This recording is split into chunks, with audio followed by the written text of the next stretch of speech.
Hello, and welcome to episode 14 of Sarastro's Star Wars painting series. In this episode, we're going to paint Boba Fett from Fantasy Flight's Star Wars Imperial Assault.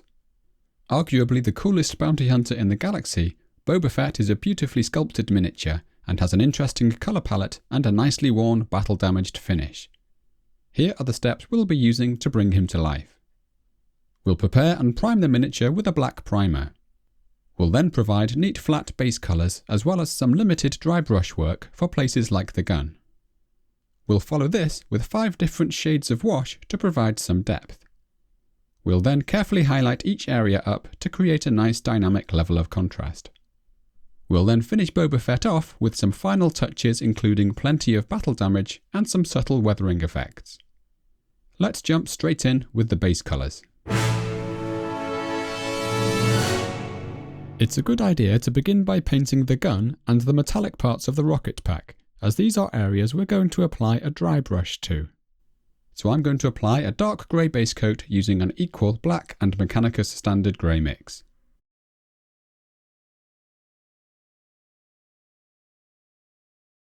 Although I didn't paint mine until after the jumpsuit, this would also be the best time to give the thrusters and the rocket the same treatment. We can also paint the top of the eyepiece on Boba Fett's helmet with this dark grey mix. I would then follow that with a dry brush using some Leadbeltcher.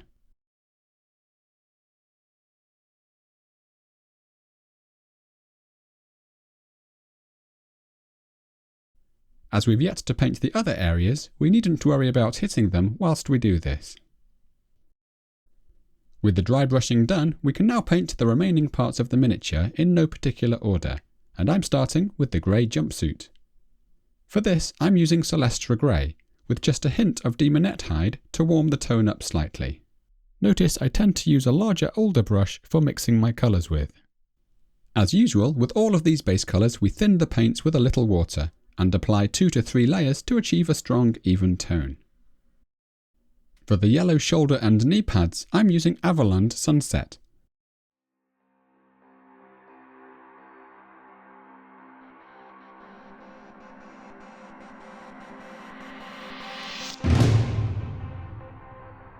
This can also be used for the yellow parts of the rocket pack.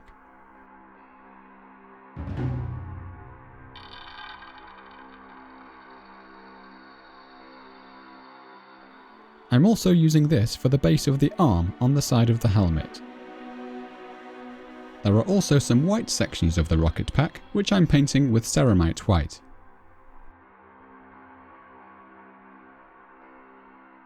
We needn't be obsessively neat with the joins here, as we'll be adding a fair amount of dark wash to this area later on. For the blue parts of the pack, I'm using Sotek Green.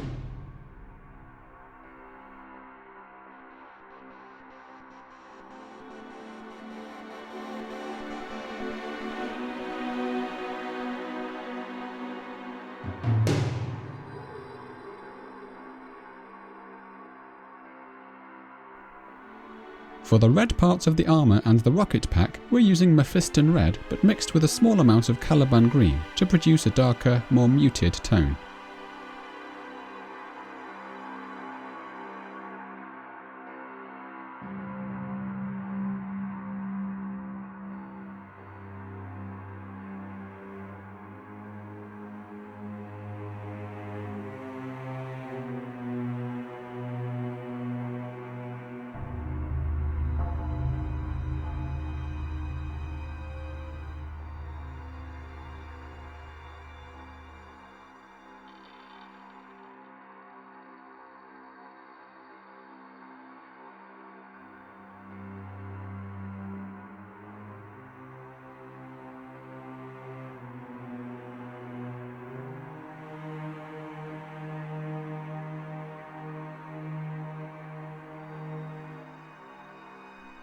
For the green parts of Boba Fett's armour, I'm using a 3-to-1 mix of Caliban Green with Sotek Green to introduce a subtle turquoise hint.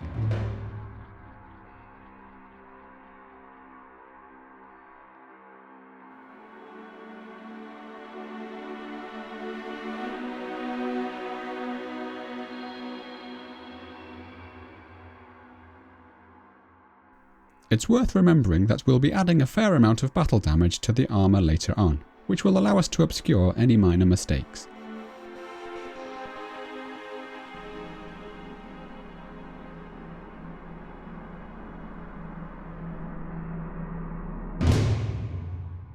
I'm now using some Screaming Skull for the pouch and rope-like straps we can see hanging off Boba Fett's right shoulder.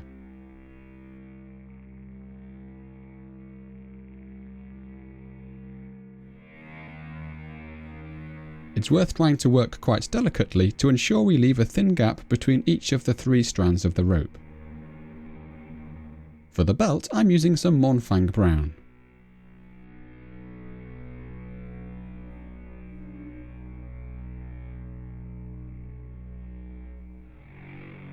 And for the cloak, I'm using Castellan Green, which gives it a more yellowish hue compared to the armour.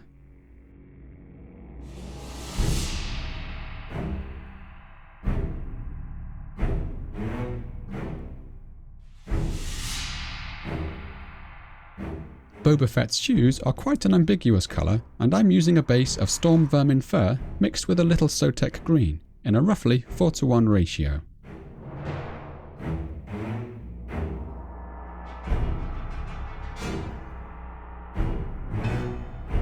The shoes also have some thin blades or spikes running down the front. For this, I'm using a thin slither of Runefang Steel.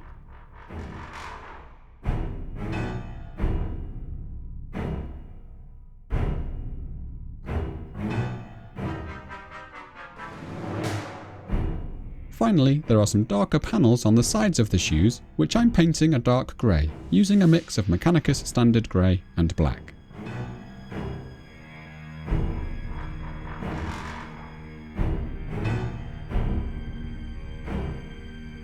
This mix can also be applied to the movable eyepiece on the top of the helmet, and the ties at the back of Boba Fett's belt. The only other remaining detail left is the arm of the movable eyepiece on the side of Boba Fett's helmet, which I'm giving a coat of Leadbeltcher.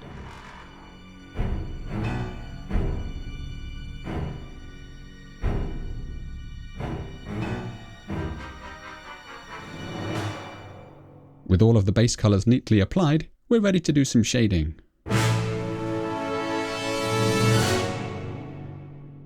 We will now create some depth by carefully shading each area down, beginning with some Casadora Yello for all of the yellow areas. As usual, we give the shades a good shake before using and apply them undiluted.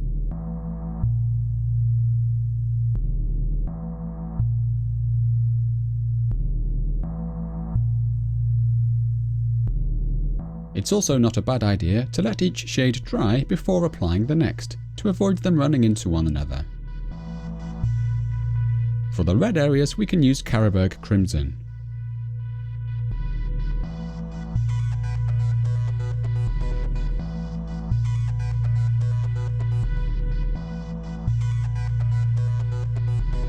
We'll then use some Athonian Camoshade for the green cloak.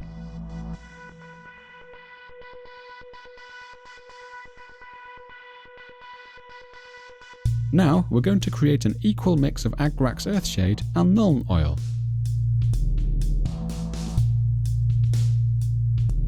which we can apply to the shoes, to the gun, the belt, and the satchel and straps.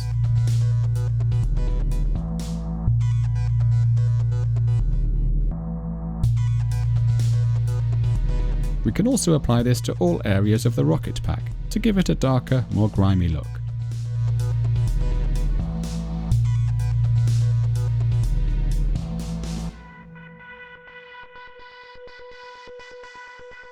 Finally, we'll use some Nuln Oil for the grey jumpsuit.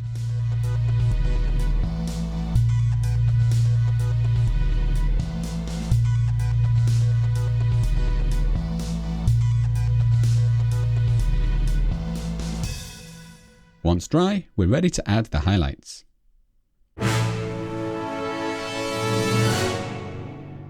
We're now going to highlight each area up, which can be done in any order you like.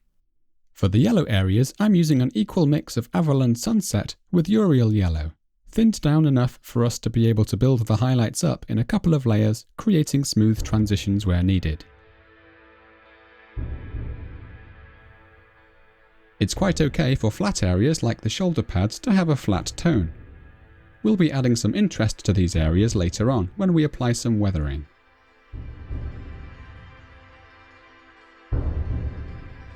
For the red areas I'm using Evil Sun's Scarlet, which I'm once again going to darken with some Caliban Green.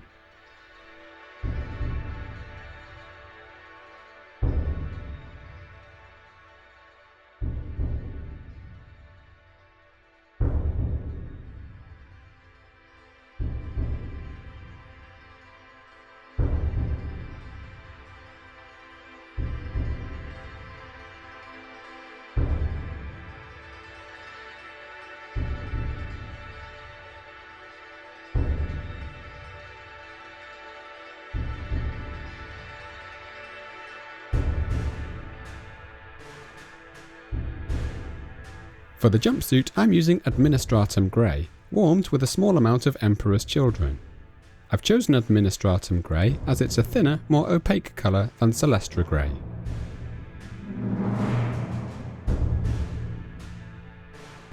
With this highlight, I'm focusing mostly on the raised areas caused by the creases, the edges of the pockets, and upturned places like the left knee.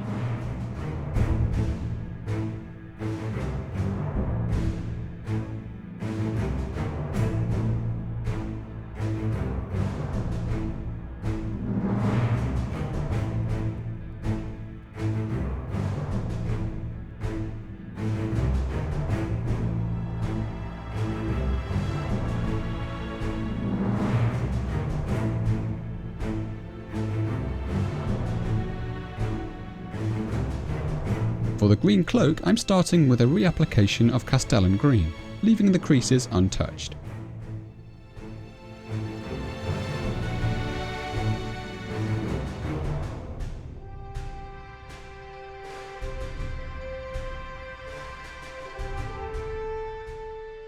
I'm then going to add some Elysian Green and begin highlighting up in layers.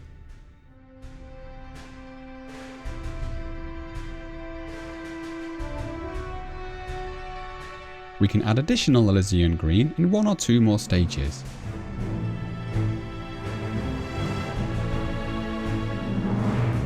We will end up with a final hit of pure Elysian Green for the very end of the cloak and thinnest raised edges.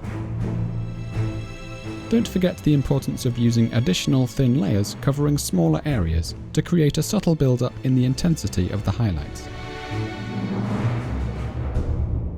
Now we're going to highlight the green armour. Boba Fett's armour is quite a subtle mid-tone green that is often reinterpreted by artists in a range of hues. I'll be aiming to stick as closely as possible to reference shots from the movies, and will be striving to recreate a faded bluish-green tone. Our first highlight will be made of 2 brushfuls of Caliban Green, mixed with 1 of Loren Forest and 1 of Sotek Green. This should be just slightly lighter than the base colour and will cover most of the armour.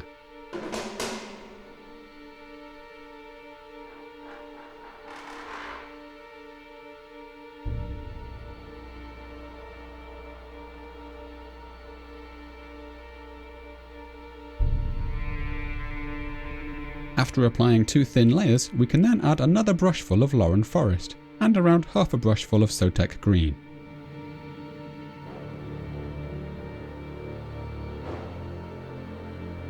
As you'd expect, we will apply this to a slightly smaller area within that which we've already covered.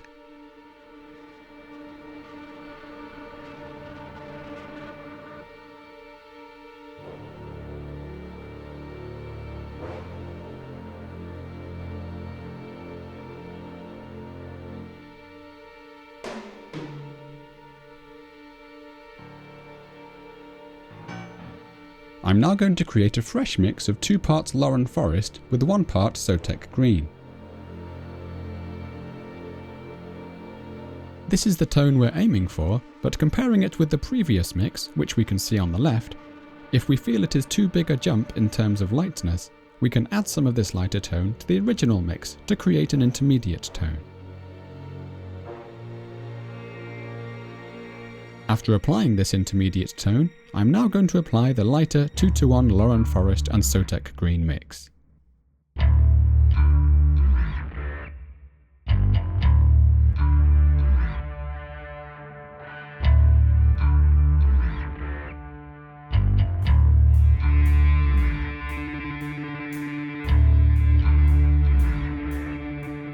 Without wishing to push the highlights too far, I've decided to add one final highlight by adding a small amount of white to the mix.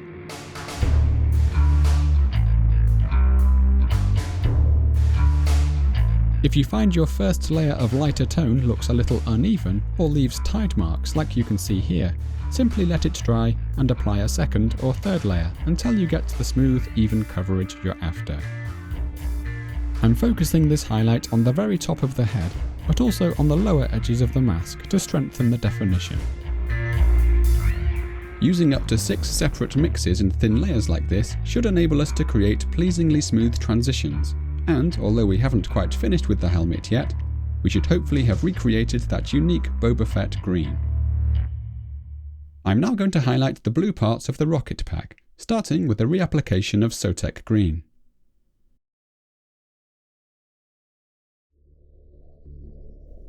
I would then add a little white and apply some delicate edge highlights.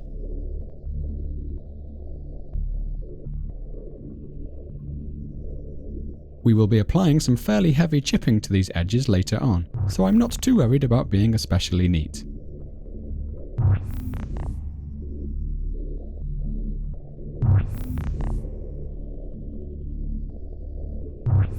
For the belt, I'm going to reapply some Mournfang Brown.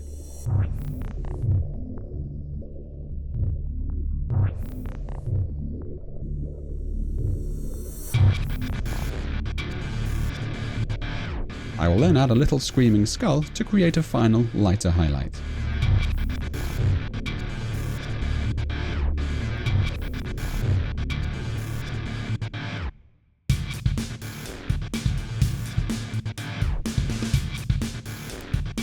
Similarly, I'm going to give a careful reapplication of Screaming Skull to the satchel and straps.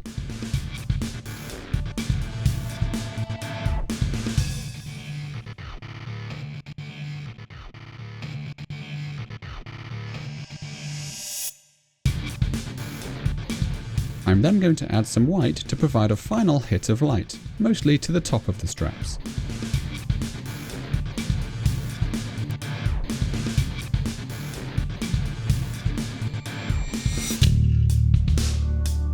I'm also going to use a little iron breaker to neaten up some of the metalwork and provide some more deliberate highlights to places like the barrel of the gun.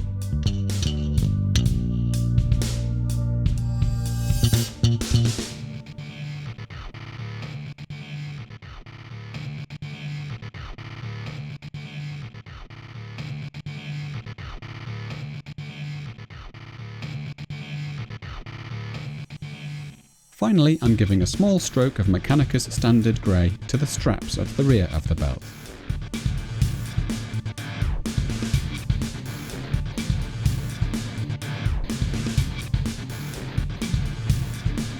With the highlights complete, we're now ready to add some finishing touches.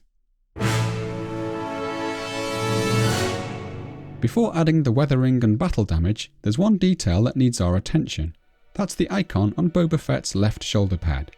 For this, we begin by using some Screaming Skull to paint on a thin rectangle. For detailed work like this, it helps to keep both hands resting on a surface and to hold the brush as close to the brush end as possible.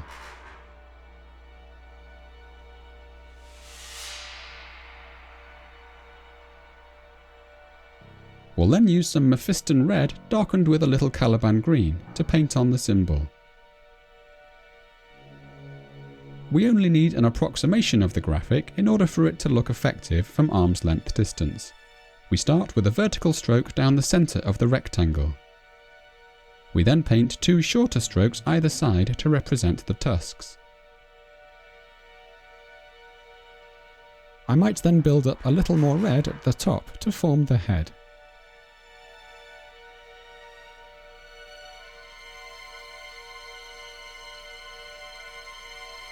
We We can then use some additional Screaming Skull to neaten things up and to maybe add some eye sockets.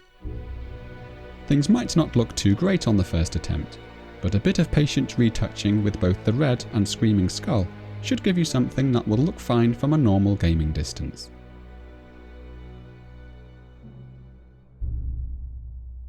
One more detail that we need to take care of is the row of orange vertical stripes that we can see on the left side of Boba Fett's helmet. For this, I'm mixing Averland Sunset with some Mephiston Red, and applying a series of parallel dabs as close to the red rim as possible. There will be a fair bit of battle damage going on top of this, so we needn't panic if the lines aren't perfectly accurate, and some can be shorter than others as if the paint has chipped or peeled off.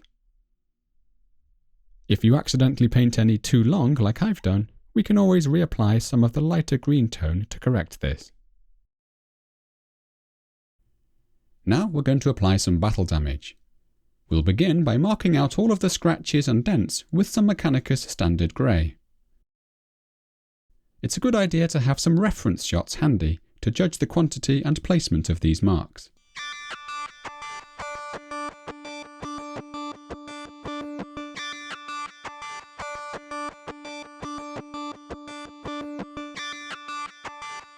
Placing an emphasis on the outer edges of the rocket pack can work very well.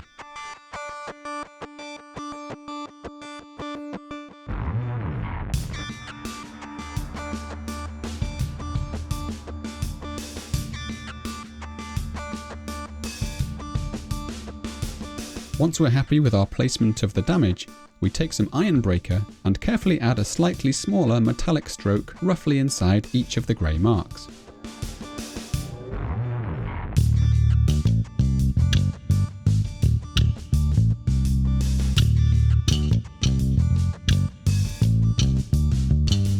This doesn't need to be completely precise in order to look effective.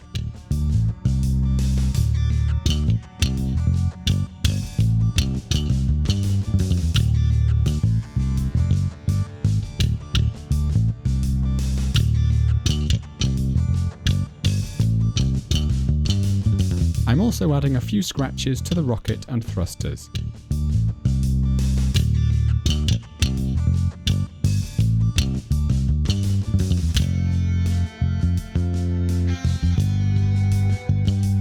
An additional small hit of Runefang Steel could be added to one or two of the more prominent scratches. I'm also going to give a thin metallic highlight to the top of the eyepiece on the side of the helmet. This simple two-tone approach should give an effect that closely recreates the look of Boba Fett's battle-worn armour. Aside from rebasing the miniature, there is one more subtle finishing touch we can add. I'm going to create a very thin, dust-coloured glaze using Screaming Skull mixed with Lahmian Medium. To do this, we take 4 large brushfuls of medium and just a small dab of Screaming Skull. I'm then applying this to all of the armour as well as the rocket pack in a thin layer, taking care not to let it pool in the recesses. The intention here is to gently fade the colours, creating a slightly dusty, weathered look. This is definitely a subtle touch to add, and you won't see an obvious difference straight away. I found 2 thin layers of this glaze was just enough to produce the desired effect, giving Boba Fett a slightly more muted overall tone and bringing a subtle sense of unity to the miniature. All that remains now is to give the figure a protective matte spray. And I've also chosen to rebase the miniature using the same steps detailed in episode 10.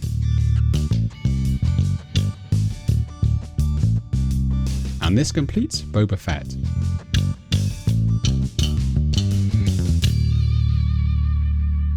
Thank you for watching. If you enjoyed the video, do please subscribe and consider helping me become a full-time video maker by supporting me through Patreon. As usual, my special thanks go out to all of the patrons who have helped me so far. And as a token of gratitude to my current supporters, I will be giving away this painted Boba Fett to one lucky $10 patron in the next few days. Stay tuned for more as we continue painting miniatures from Star Wars Imperial Assault. Happy painting!